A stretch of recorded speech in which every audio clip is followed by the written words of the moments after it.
platform is they changed. I couldn't get on today. Anyways, I'm very happy to be here today. Let's see if I can get the questions. How do I do that again? Everything changes every week. It's so fun because every week you go on, it's all new. It's not like it was last week. They like to change it. So there we go. So I have to put my finger on there. I have a little tripod thing that I got. So last week I was a little shaky. This week I won't be shaky. Yeah, so we're gonna do questions about Sasquatch. I'm gonna do a little bit of a shorter show today, but I saw lots of really good questions on Facebook. I'm sorry, I obviously won't be able to get into all of them. Hello, Roxanne. I know Amanda's gonna be here. Hopefully, Phil's gonna be here today, mediating for me, and it's gonna be a good show. We're gonna have fun. So, uh, what's going on? So I'm preparing for expeditions. I have a TV show that's gonna be working with me now. I don't know if I can talk about that yet, but I have a TV show deal, and I'm definitely going to be on TV. So there's no doubt about that. It's a smaller local network, but I'm really happy to be working with them. I've already filmed the episodes, so I've had some stuff happen in New York. I had some stuff happen around Vancouver, not close to Vancouver, but, around in the Vancouver area, which is a real great hotspot for Sasquatch stuff. Then I went to Alabama. That was good. And then I'm gonna have 2, 3 episodes from Radium, just with expeditioners and some pretty amazing stuff that happened this year. I'm just we're getting such incredible success. Hopefully, y'all can hear me really good right now. I've never used this type of microphone before, so hopefully it's working good. And we had some again really good questions on Facebook. I'll get to a few of those. Uh, always asking me about. I'm just looking over here for on my computer for Facebook. We don't find bones. Like my gosh, it's first of all, I've never. I would have a bear skull and a mountain lion skull right up here in my off. Ever seen that? And really, if bones of a Sasquatch were found, how many forensic anthropologists are wandering around that could identify the difference? It's not easy to identify the difference between an elk bone, a bear bone, and a human bone.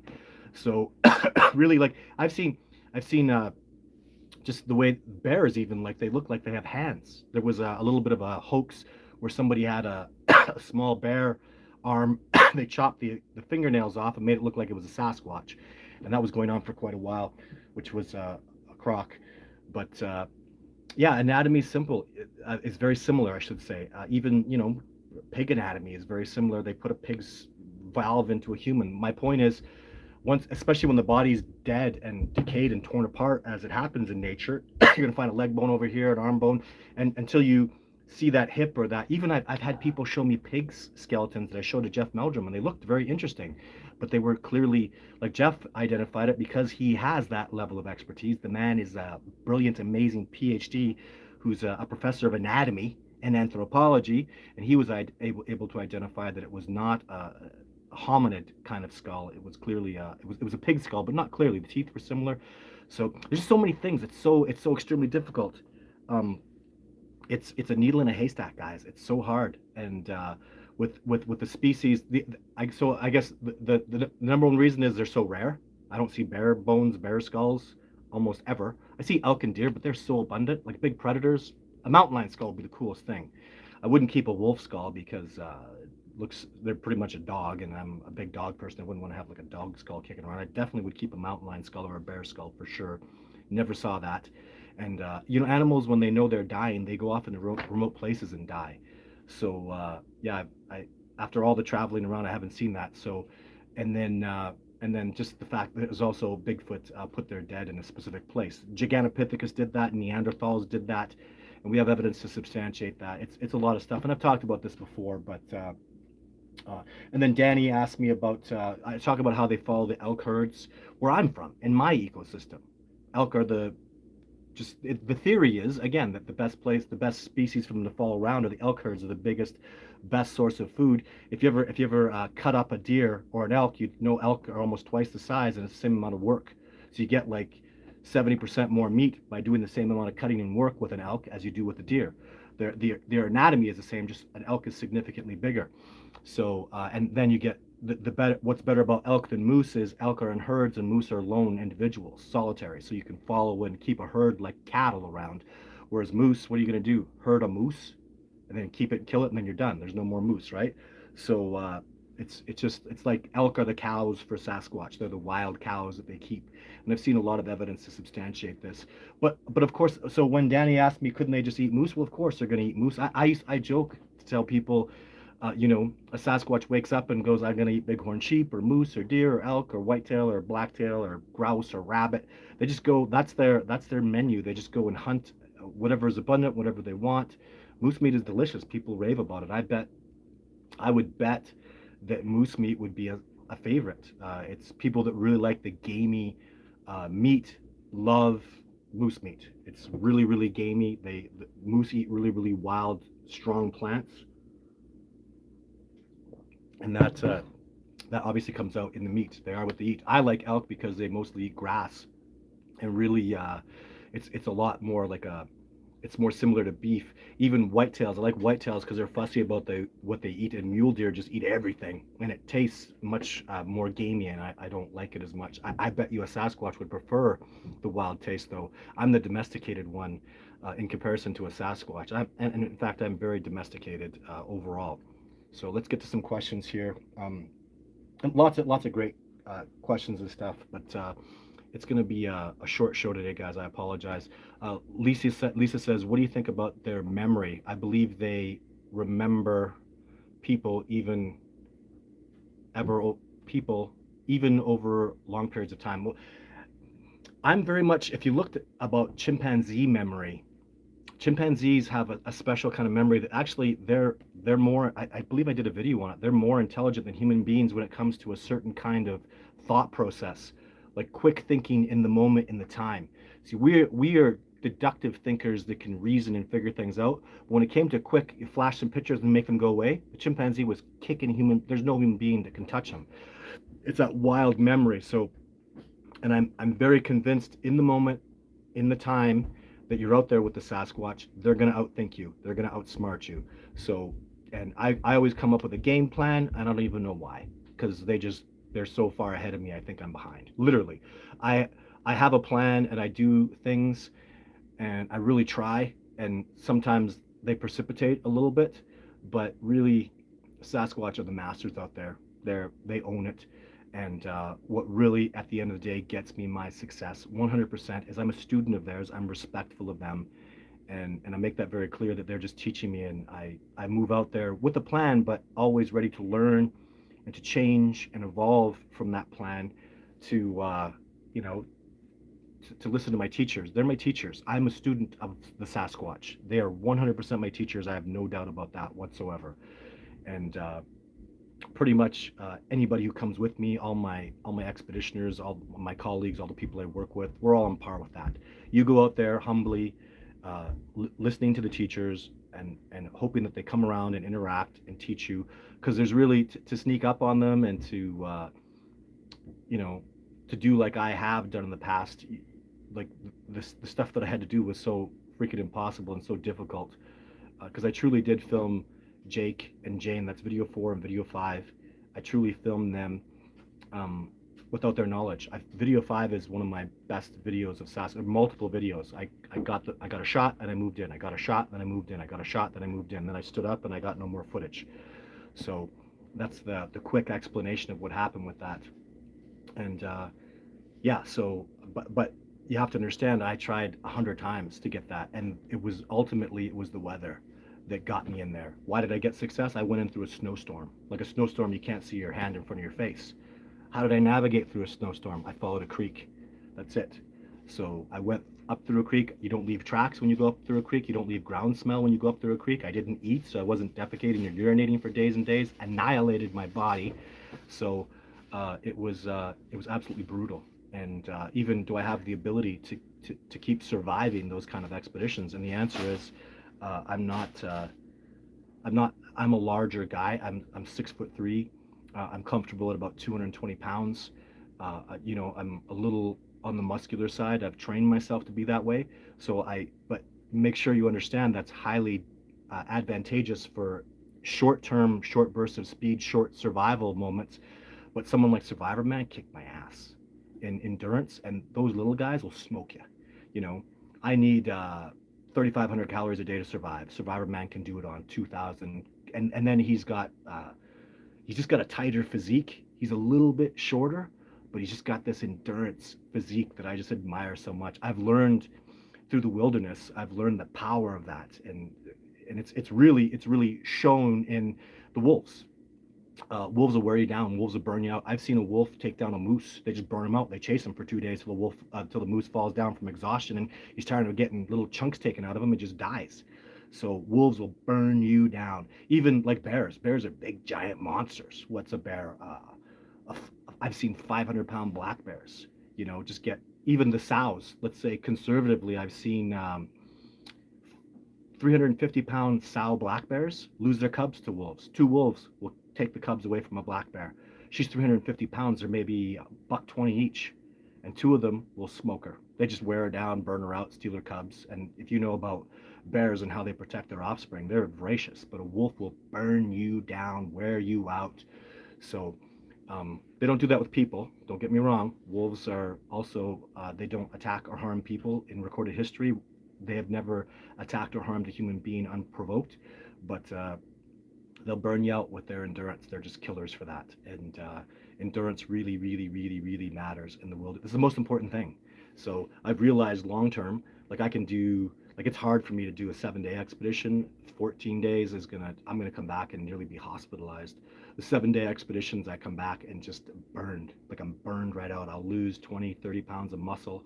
It'll take me 3 months at least to recover, and that stuff just kills you. I remember Survivor Man asking me about doing episodes of Survivor Man, and I just laughed at him like, dude, I'm not built tough like you. Like he's just tough. He's a special kind of toughness. He's the perfect size, perfect weight to just endure. And that guy started doing, wasn't he doing 10-day Survivor Man things? That's crazy. Like no, well, just surviving. That's crazy. I couldn't do that. I would have to, it would be like 50-50. I would survive that stuff. I'd start killing predators. That's the only thing you can guarantee to kill is you bleed out, let a predator come and fight, and one of you dies and one of you gets eaten.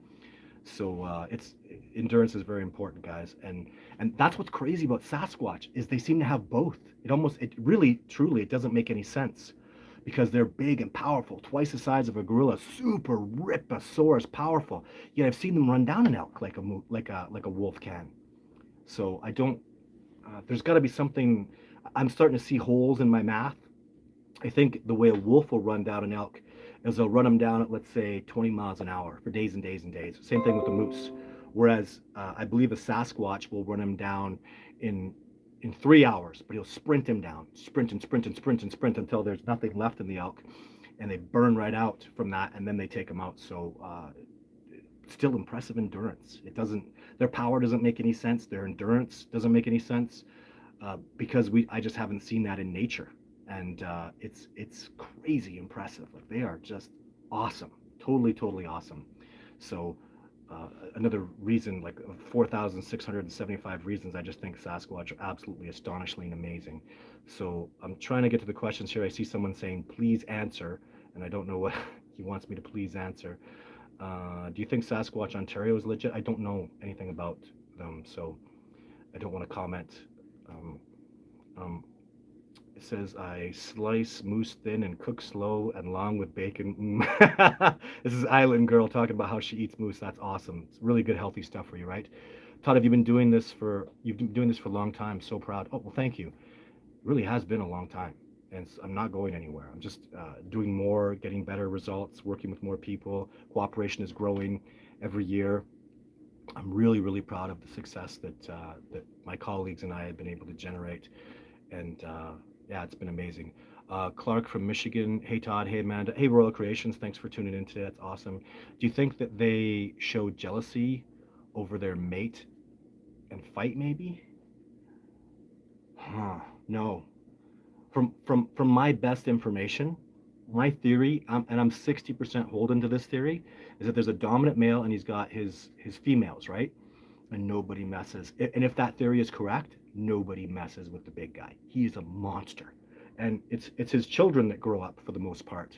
So I don't know, like Kubota, if you know about Kubota, I don't know where he fits in, if he's a brother or something, but Kubota would be no challenge for the big male. Even in the Kubota story, it was from the best of what I deduced from it is Kubota grabbed a woman without the big guy's permission, And the young sons went off and got the big guy. The big guy came back and said, Kubota, put him down, put her down, and he did. He's not playing. That big guy will latch on you, he'll tear you apart. Like he is terrifying. Like if you ever been around a zoo, or if you've had the privilege of seeing a real gorilla in Rwanda or in Africa, gorillas are scary big. Like they're just like a big muscle monster. Sasquatch are twice as big as that. Like a gorilla. What's maybe not so intimidating is they're not really tall. They're only maybe 5 feet. I don't know. If they stood up straight, they might be 5'9", but they're 400 pounds of muscle. Like they're bigger than a strong man proportionately, right? And pound for pound, the power is crazy. It's crazy their power. It's insane how powerful they are. And knowing that the Sasquatch are twice that size, and I've seen it in nature twice as strong, it's absolutely terrifying. So the big guy just doesn't get messed with. And then when you think about his sons growing up, like Jake, I believe is obviously looks so much like his dad. And I saw him growing up, and now he's gone. I think he just went off to find. He doesn't want to breed with his sister. It's the incest taboo, right? It's in all hominid, and anthropologically, it's through all human species. You can't inbreed. You're going to destroy your genealogy. Look at the royal family. Sorry, English people, but inbreeding's bad. Look at the royal families of Europe, right? Inbreeding. Look at King Tut, couldn't inbreed, so it's bad. What's your thought on all the timestamps of Bigfoot flooding the internet? Timestamps? I don't know. I don't know anything about that. Well, I had a close encounter with them, and after being gone for almost 20 years, within 2 weeks of returning, they're back at my door again. That just sounds that has the ring of truth to it. You'll hear me say that once in a while. It just has a ring of truth to it. It's like I tell this to expeditioners, and I've in case you guys don't know too. So this is the story with expeditioners, real quick. Is every year I'm sold out. I only take new people because I want fresh blood. I want new perspectives. I have over 40 expeditioners that want to come back. I couldn't take 40 people out. So I always try to get new people every year just to keep changing it up and revitalizing and new perspectives. But I tell people that have had an encounter that there's something special about them. I just was talking to an expeditioner about that's on with me this year, and it's and when you have a special encounter in Mississippi, you can come to Canada and British Columbia and have a special encounter there, because whatever's special about you is universal, and their memory is profound. That's why I came back to radium. I was doing research in Nordic. I love the Nordic Sasquatch. They were absolutely amazing with me. I was bonded with them. Like I would leave there and get teary-eyed. After the last 2 episodes of Survivor Man in 2014, I cried when I left. I was teary-eyed. I can't believe they did that. I can't believe they came out. I can't believe they interacted with us like that. I can't believe they walked out in front of Jeff Meldrum. They didn't have to do that, you guys. And but the radium guys. So I hadn't been to radium in like 3 years. I went back there with this awesome firefighter expeditioner of mine, colleague, that I just tough as they come, like a monster tough. Does 24-hour mountain biking, crazy stuff. Like he's a beast. His endurance kills me. And I went out there with him, and we got our asses kicked by the weather. But as we were leaving, and I hadn't been to radium in 3 years, the Sasquatch came out in rain. They never did that to me before, because they were so excited to see me. And that's what made me, now all my expeditions are in radium, because the radium Sasquatch were so excited to have me come back. I know it was only 3 years, but the lifespan of a Sasquatch is going to be 40, 50 years. And I say that because of dentition, right? When your teeth rot out, you die. So I don't think their teeth could last more than 40, 50 years. And so that's my theory about the lifespan of a Sasquatch. But they'll remember you, and they'll even even if you're special enough, it's something special when you go out into Sasquatch habitat and you recognize and respect them and acknowledge them, and they'll know you're looking for them. When you look at tree breaks, when you look at tracks, when you get excited about it, they know. They know. They're so far ahead of you. Like, come on, you gotta understand. These people, this people are masters of the wilderness, like trackers like we've never known. Deep, heartfelt respect to the native people of North America and the First Nations people of Canada. They're my teachers. My teacher and the native people I've met, I will never be able to track like them. They're gifted in a way that I could never learn. And those men will tell you, and women, those people will tell me they can't track like a Sasquatch. So I'm here, these native people are here, the Sasquatch rep over here, and we all know it. That's how good they are. So when you're out there looking for them, they'll recognize that you're looking for them and they'll appreciate that. Or they'll get mad at you and tell you not to come around. Believe me, you'll know. You'll know. So that's why, and the memory of them is just, you know, I could imagine a Sasquatch even. It's clear to me that when they're young and they if they're young and you interact with them and something special happens, they have a memory that's very very deep and very they have a spiritual connection. They'll feel your energy and they'll think about you a lot. And then when you come back, you're special. You're the guy. Gosh, in where I do my research in radium, I don't think there's probably I don't nobody goes out there doing what I do. The Sasquatch will make sounds. I know, just an example, there's an outfitter there. The guy's amazing. He's been hunting out there for decades, and he doesn't think the Sasquatch are real. And they bang and they break for him, and they make tree breaks all around his cabins, and they interact with them, and he just denies it, completely denies it. It's scary how people can be like, they ripped up his outhouse. He got mad at me. I'm like, are you kidding me? And there's tree breaks all around. This is all size. I can't make those tree breaks. Come on, it's ridiculous and preposterous. He just absolutely refuses to believe they're there. The reason I'm telling you this is because that's what makes it so special. Is when your eyes are open to the reality of the species, they appreciate that, or an individual will. Sasquatch are like people. Some are not happy. Some are narcissists. Some are sociopaths. Some are amazing, fantastic, wonderful people. So it's when you get those good relationships that you can build on. That's what's amazing and fantastic, right? So work on that. Okay, let's get some. I'm sorry, guys. There's so many questions here, and this platform is just screwed right up. So that's great. North, send a photo to view sometime. Oh, see, there's so much going on here. I don't even know. Actually, northeast of Birmingham, Morris, North Garden, bad weather today. Birmingham, is that Alabama? Because I was in the Talladega Forest. If that's what you guys are talking about. I love that terrain. I'll tell you what I believe about the Alabama Sasquatch. So I was out there. I got trained by a local Alabama man about the snakes and the scorpions and the birds and the plants. So I was really well schooled. And what I didn't see a Sasquatch. This might sound strange and hokey, but I don't care. I felt I felt them around. Oh no, I saw tree breaks and I found tracks that were old. I eventually, just before I left, I found a new set of tracks that were within the week, and so I was around looking at them, and so I walked in there in these tracks barefoot, and really got a feel for it, and I could feel them around me. Sorry, I'm learning to be an empath. I could feel them out there. I could sense them, and you could deduce that they're breaks. People see them there all the time. There are local legends of them. It's very popular in the Talladega Forest about they call it Bigfoot out there. That's the term they use. Respect for that. And but I felt like I was being watched, and what I felt was from these particular the individual or individuals, I felt a very conservative, old,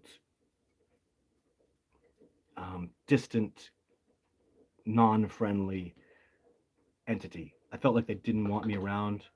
Um, and maybe I could break that barrier down. Maybe they didn't like me because I am culturally different than the people they know. People in Alabama are different, uh, in a wonderful way. I love that they're different. They're just they talk differently. They're culturally different from me. I'm kind of fast, and I deal with cold weather. My substrates are different. In Canada, we have to be funny because I believe humor generates heat, and you got to keep moving. You got to keep it because you got to generate heat because it's cold. In Alabama, you generate too much heat and you overheat. So you got to stay calm and cool. And that's what I love. And then you get that draw happening where you slow down and you talk a little slower because you don't want to generate so much heat, y'all. And I get into that. I can get down to Alabama and I can just chill right out with the locals and I love it.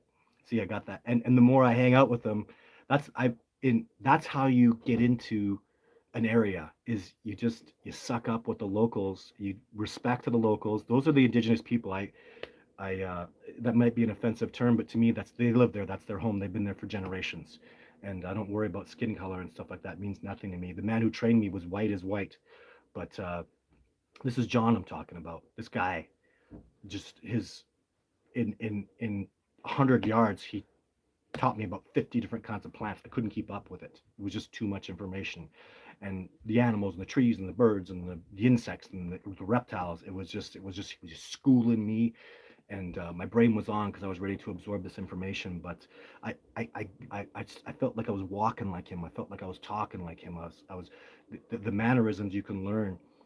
It got to be respectful to the local culture because they know, they get it. I'll go into a local culture like with the people ask me about the Vikings or their Sasquatch there. Well, ask me if there's Sasquatch in Sweden and the Vikings didn't see them, so there's no Sasquatch there. End of story. Go to Hawaii. Did the people of Hawaii have anything to do with Sasquatch or Bigfoot? They say it's not there. I'm not even going there. I just have, when you know your land, when you're an indigenous person, as an indigenous person, I consider myself like I know my land, I know my terrain. There's really not too many people, period, that do what I do. Even the natives aren't doing what I do. I'm backcountry. I'm out there. I'm boots on the ground. I'm working this. I'm learning. I'm surviving. I've had my metal tested. Ask Survivor Man. Watch the documentaries. Watch the Survivor Man episodes. Talk to my expeditioners. I do this. This is my home. And what I've learned is to, when people come and almost everybody that comes out with me, pretty much everybody that comes out with me, even Survivor Man was very respectful to my ways, my teachings, my mannerisms of doing things. Even Survivor Man taught me that. That's what he's a master of. He's a master of just getting into a culture and then learning it, and that's why Survivor Man exists, is because of his respect for local cultures and his the way he'll come in humbly, but he's also a master. He's a shaman, and a shaman recognizes a shaman. A great shaman will recognize his greatness and be, very accepting of him coming in, and just you pick up and you learn and you learn. I'd love to. I want to work with those trackers. A dream of mine is to work with the black trackers from Rwanda that follow the gorillas around. That's one of my dreams. I want to go there and meet one and find some good chemistry, and I want to drag them back to Canada and teach them about tracking here in Canada and our species. Because I can't tell you how many primatologists I've talked to, and they all tell you, man, without the local trackers, we would never see gorillas. Diane Fossey and uh, and Jane Goodall, who are my heroes, who I admire immensely, absolute heroes, but they couldn't have done it without the trackers. They couldn't have. And even the primatologists today, they can't do it without the trackers. The trackers find the gorillas. So, and there's just a level of these trackers are at I really understand. So, William says there's a group of Bigfoot at the old campgrounds called Camp Cosby. They torment us back in the 70s and early 80s. They tormented you. Yeah. And usually that torment, as you referred to it, is just play. Um, and if you, they're testing your metal. And if you can endure that torment, as you call it, you'll make friends. That's what I want. When I go into an area, I want to get tormented. I'll start smiling. Yeehaw! They're tormenting me because they're going to test my metal and they're going to see I'm iron sharpens iron, ladies and gentlemen. And I can't tell you how many times, how many expeditions I've been on, how many places I've gone to, and Sasquatch will come around, and I see people get scared, and I'll back up to them. I'll move forward. I won't stop. So when you literally sacrificed your life in, like, physically, mentally, financially, when you've made the dedication that people like I've made to something that you're passionate about, when the time comes to grind, man, are you gonna are you gonna move forward, or are you gonna quit and go home? And maybe there were times where I was scared in the past, and I wanted to quit, but at this point in my life, I push forward. I'm excited. I get, when they're even they'll get pretty aggressive and they'll really try to test my mind. I just smile. My energy is just like, I'm so happy the Sasquatch around. You can just see it right now. Like, yeah. There are times like the California Sasquatch, the big male that latched onto me. He was violent. That's going to be in the movie that I'm making next. He let me know this is no game. And now I'm at the point where they really have to hurt me before I get it. That this is not funny. This is they Because I was really happy he was coming around. I was really happy with all the interactions I had in California. And this guy wasn't. He didn't want me around, and he made it very clear to me that he was going to seriously harm me and probably end my life if I didn't leave. So I left. I'm not going back there. And even respect to him for, it's hard to teach me. It's hard to teach people because we don't. How do we communicate, right? How do I know that this is too much? And he, believe me, he let me know. And you'll know. You'll know. You'll get it when it's violent and rage and smashing, and it's too much. When you feel that rage, then that's not, what did he talk about? Tormenting, the gentle tormenting, the rocks being thrown around you, trees smashing over. They're just showing how strong they are, and I admire that. I'm like, let's do this show. Let's play. Uh, on an expedition with Cody and Jonathan, who's a U.S. Ranger, and Cody's just like a local superhero. A Sasquatch smashed over a tree for us, and what do? We walk towards him, you know, and those guys are brave to do that. And even how it happened too, in that so we're walking, or we're at base camp actually, and then a Sasquatch smashes over a tree. So I take 2 steps forward and I put my hand on my gun because we're at low ground, significantly low ground. So I'm ready with my gun. I take 2 steps forward just in case it's a bear. And the moment I real and I'm in front, so I've taken 2, 3 steps forward. I'm kind of moving up on the ridge to figure it out because, you know, not likely to be a bear charge, but just being cautious. And then you see the dark figure moving off in the back. I cover up my gun. I look over. There's Jonathan, the ranger. He picked up the shotgun. He's got that thing ready. Cody didn't have a gun, so Cody's got his knife. One's on my right, one's on my left. These guys are friends forever. Like most people won't do that. We'd only been around each other for maybe 48 hours. It's day and night. It's an expedition, but tested their metal. Now those Sasquatch know those dudes, man, tough, like brave, like that's terrifying. You were in the hella middle of nowhere, and a tree gets smashed over violently. And these men had my back literally. They were shoulder to shoulder. I didn't even have to. I could feel one pushing and look over. Oh, there's Jonathan. He's got that shotgun ready, like all tactical, like U.S. military trained tactical. He's got it ready to go, and he's got that look in his eyes, like you know. Even I think, to be honest, I think they were defensive of me. Like, this is Todd Standing. I'm out here with him, and nothing's happening to him on my watch. And I felt that powerfully. So, and there have been opposite situations where I've seen people just terrified. Even people get so scared they'll cower, and they're on the ground in a fetal position. And the next day you talk to them, and you know what? They want to do it again. I admire that as well, because even though they were scared, even though they cowered and they didn't want to go home, what is not so great is when that terrifying situation happens. I saw a primatologist do that, where then they make excuses. Oh, I got to go see my auntie. My uncle needs me, and they make these pathetic excuses and then they quit. So that is, you know, less good. and but anyways, it's that's what's great about the boots on the ground that I do, and that's what I love about it so much. Is you really, like I tell every expedition that comes out with me, you're going to learn the truth about me. I'm going to learn the truth about you, and we're going to figure it out.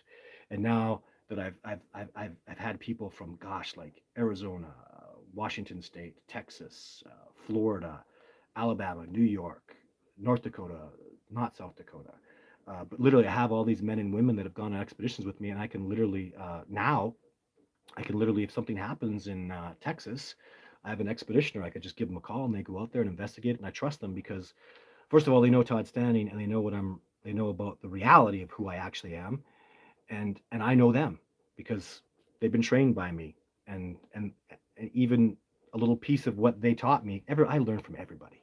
There's not one single. That's why I do expeditions. In the beginning, it was really just to try to find a way to finance and keep the research moving forward. And now it's because I learn. There's not one person I don't learn from, not one. So there's always something. Even learning what not to do, guys. You know how important that is? That's important. Thomas Edison, before he discovered the light bulb, he found 5,000 things not to do. And that's, if you know about a discovery process, knowing what not to do to not make those same mistakes brings you closer, whittles it down, and makes you focused to get that success. And that's what you need, and that's what I'm devoted to for this discovery. It's immensely important. Oh, Sasquatch Adirondack Wizard, how are you, my friend? I know who that. Todd, Amanda, Phil. Do Sasquatch protect young more due to instinct or due to love? Well, that's it. So Sasquatch Wizard Adirondack. Thank you, sir. You're a wonderful colleague. I really appreciate your support, sir. You know what I'm talking about. And it's love. It's love. I uh, I don't really recognize much instinct in Sasquatch. I recognize love. I recognize passion. I don't see them doing things like I see instinct with animals a lot. I see a lot of instinct. All I see with Sasquatch is a passionate, intelligent being that's intellectual and very spiritually connected. That's all I ever see.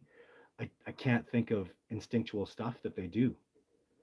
I just can't. It's all just love to me. It's all passion. They love the wilderness. If you don't love the wilderness, don't do Sasquatch research. Get out of there because you have nothing in common. If you don't have that in common, go away. I'm sorry. And it's even to the point now where I've learned from other colleagues and friends of mine, if you don't have a spirituality, if you don't have that spirituality connectivity to the earth, to the planet, go do something else. Science isn't going to work for you. I love science. Science has a place.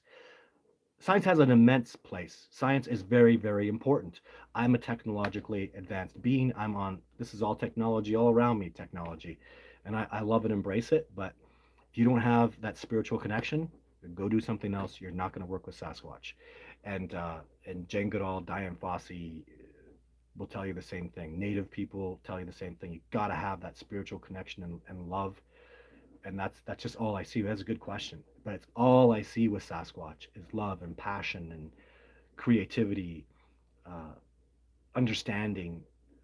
I can't just this is what I see for instinct, is the sexual instinct they have, in that when human females are ovulating, they come around. So there's some instinct, right? I think that would be instinct, or yeah. Anyways, sort of that would be one definitive example of the boys come around on the reserves that I was at.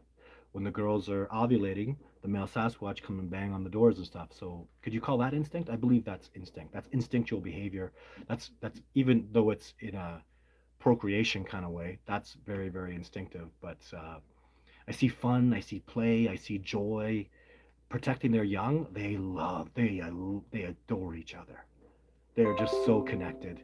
So I believe Kubota dropped Ina because he admires and respects and even loves the dominant male. I don't think he did it because he was scared. I don't. He could leave. He's free. Kubota can go anywhere. Kubota could survive anywhere. Guaranteed, I promise you that.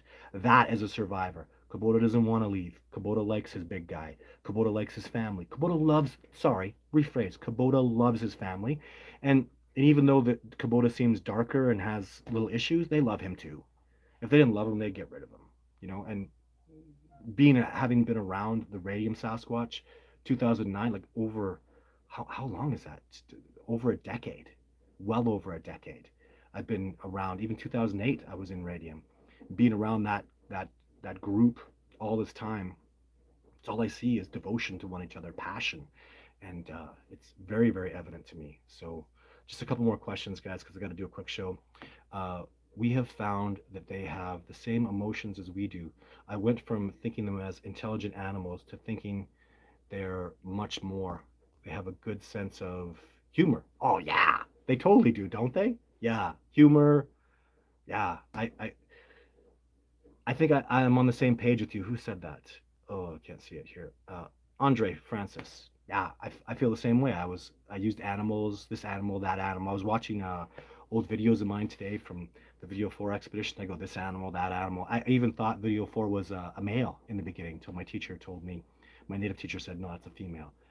So, yeah, and I've since seen breasts on Jane. He's always right. Man, that man was just never It's almost annoying. He was just, no, it's not annoying at all. It's just admirable that a man could be so connected to the earth. That's my teacher, my Northern Cree elder, that taught me tracking in wilderness. One of my primary teachers, the Survivor Man, taught me tracking in the wilderness, and so did Jeff Meldrum a little bit, and so has John Benernagel, and those are just people you know about. And there's dozens of others that have taught me so much. But yeah, absolutely. That I don't even refer to them. I'll never say animals again. Like primates, hominids. Primates is a very respectful term to me. I really admire and respect primates. Sasquatchaholic says, Red Hawk, you are the only one asking questions. Red Hawk. Okay. Somebody agreeing with Jonathan. Sasquatch Wizard, you could ask the same about all animals who survive the winters, just natural. Huh. Anyways, yeah. I see love in animals too. I see a lot of love in animals, but I see a lot of instinct too. So, Red Hawk, I just protecting my friend from people who are often attacking him. I'm sorry you don't like the motives. That has nothing to do with my moderating. I am just here. I'm just doing my best here. Thank you, Amanda. Amanda, I trust you. 100%. Whatever Amanda says, that's Phil. Those are my peeps. They've been so devoted to this cause. I just trust them immensely, and I'm very grateful for their help and support. To contact you with information for Todd, just visit places like Bama, where he makes the trip. That's from William Trusty. I don't know what he means, but that's good. Are Sasquatch supernatural? Very loaded question. They're amazing beings. So, um, is no is is is is telekinesis supernatural? No, it's a scientific fact. Our ability to communicate, psychic ability is a fact now. They teach it in universities. It's real. So, really, actually, there's nothing supernatural about them. They're just amazing. They're so great at it. They're so spiritual. They're so good with their ability to communicate, mind speak. Um, they're just at such a level of connectivity that it's mind-boggling. Todd, are you going to be Todd, are you going to that big exhibition in Florida? Everyone's yes, absolutely. I can't wait to go to Florida. I was only stopped because of COVID, and it's just another personal matter that's going on. I was supposed to go in November, then I had it planned for January. Then COVID stopped me, and COVID's stopping me right now. So Andre Francis says, so more human then. I don't know what that means, more human. What does it mean to be human, really? Because they're Sasquatch. So, and are they even a subspecies? I don't even think they are. I think they're the same species. A very, very complicated question that I'm not really qualified to answer, I don't feel. So, what's up from Southern California? Hey, Southern California. Southern Maryland, I live by the ocean. I don't think they're on the East Shore. Huh, I wonder. Salute from Dallas, Texas. Hey, y'all. Please don't reveal their locations. I'm not worried about that stuff. But yeah, you should try to keep your locations a little bit confidential. Correlation between Sasquatch and missing 411. Well, absolutely. I think from what I've seen of Sasquatch 411, I really appreciate that work. I like the way I like the cut of his jib. I like the way he does things. There's something very special and unique about the way missing 411 is done, and I really am. It's different from me, and I love that. It's very different. It's almost the other end of the spectrum from me. I'm out there. Yeah, they're real. Yeah, they exist, and they're more. These are the facts, and you figure it out. Man, I admire that perspective. I think it's wonderful. Before you're done, please tell us where and when the new TV. Oh, I will. You guys will know about all this stuff. This is very preliminary stuff, but it's all happening. So the deals are all rolling, and so everything's really good. Animal, do you mean living soul? Terry Thompson, not like true hairs, not hollow like fur. We're talking about hairs. Animal isn't a bad word. We're animals too. I know, isn't that Donna? I so agree with you. People get mad when I refer to them as animals. I'm an animal. So yeah, but people get offended by that, Donna. People get really pissed off about that. And so for me, in my mind, I just thought it's more specific to call them a primate or even call them a hominid. It's better. It's a better specific. It's like calling a shark a fish. Well, they're fish, but yeah, but it's a shark, and maybe it's a tiger shark. Let's be being specific. I admire. I don't like it when people call buffalo buffalo. They're bison. You want buffalo? Go to Africa. The bison are here. The bison are the indigenous species, and just a little pet peeve that I have, but it's not buffalo. They're not the buffalo. That's wrong. They're the bison. So in North America, those beautiful indigenous bison are a wonderful, incredible species I admire immensely, and they're called bison. That's just me being an old man, me being a cranky old man. Even I was really happy with it's brown bears and grizzly bears now. The prairie grizzly bears, the silver tips, and we have the coastal brown bears.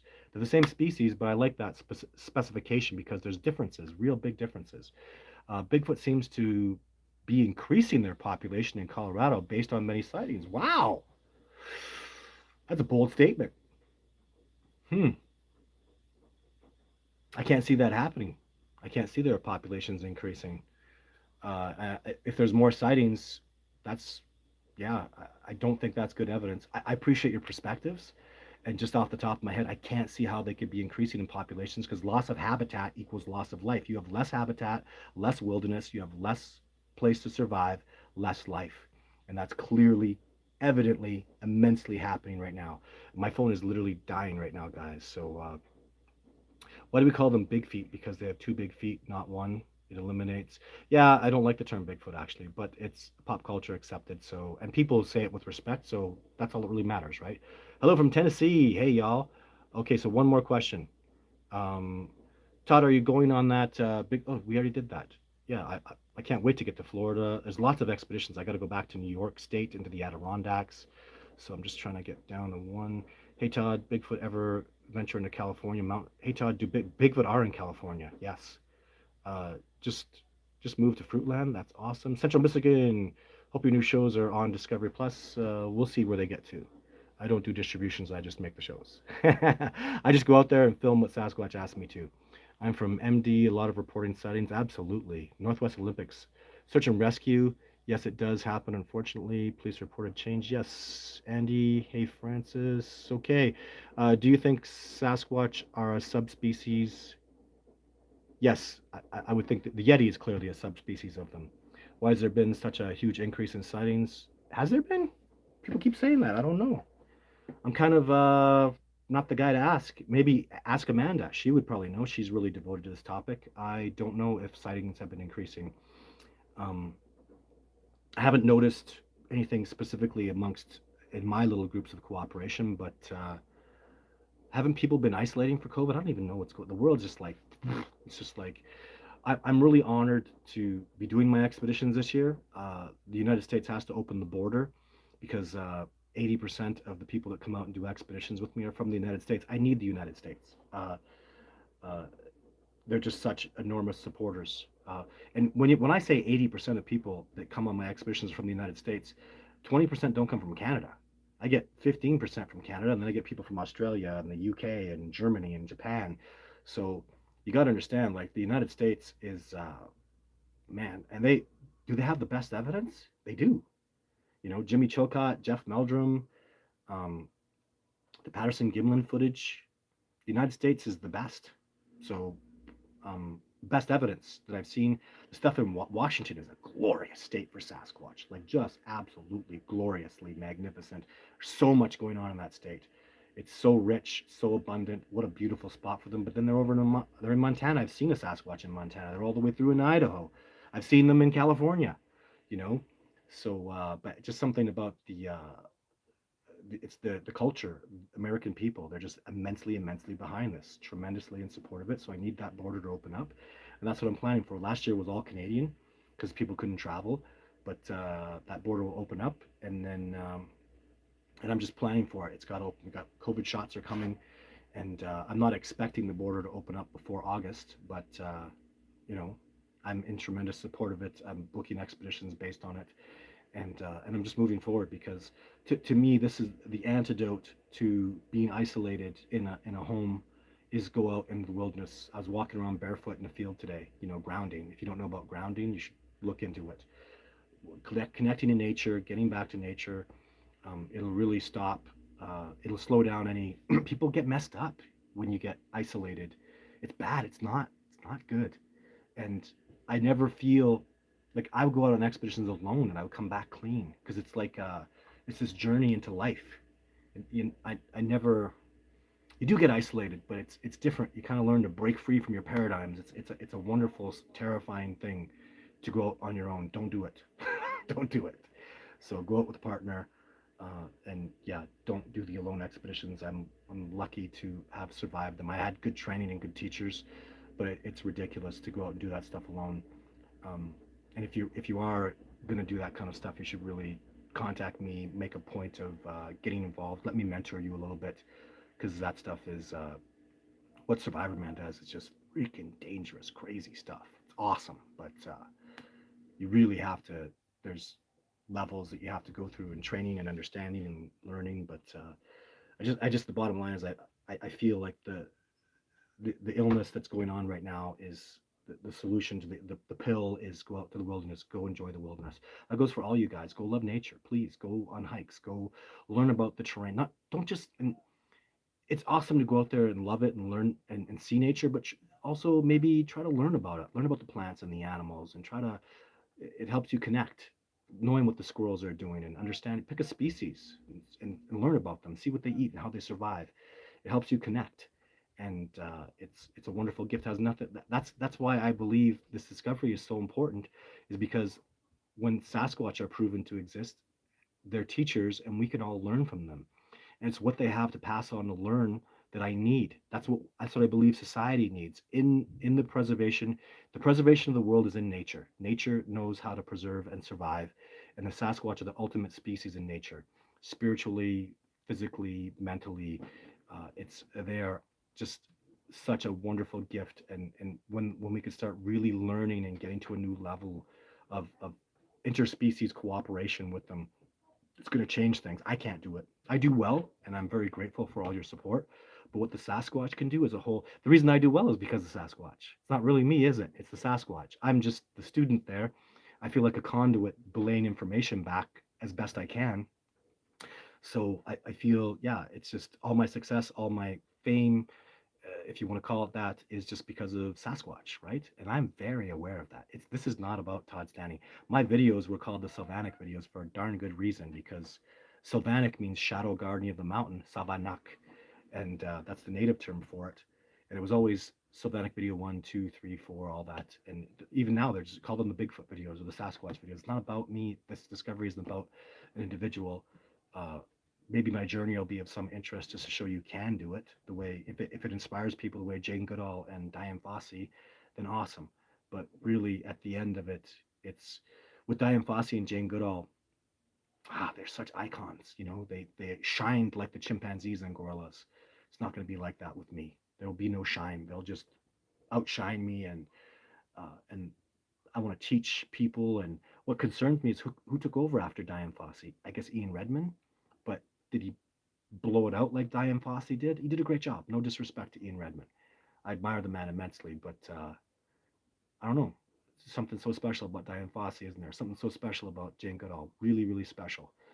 And they shine really brightly. But this discovery is very important. I appreciate that you guys are passionate about it.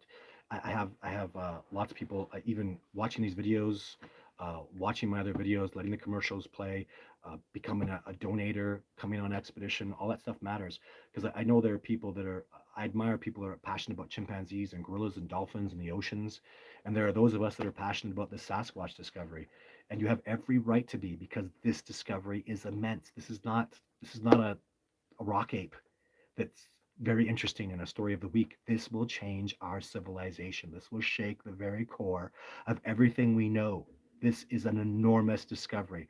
It's the biggest discovery. It's so big, and it will immensely change things forever in very, very powerful, good ways. So that's why I'm so passionate about it, and I hope you can see that. You must understand they're that intelligent, they're that spiritually collected, they're connected, they're that amazing.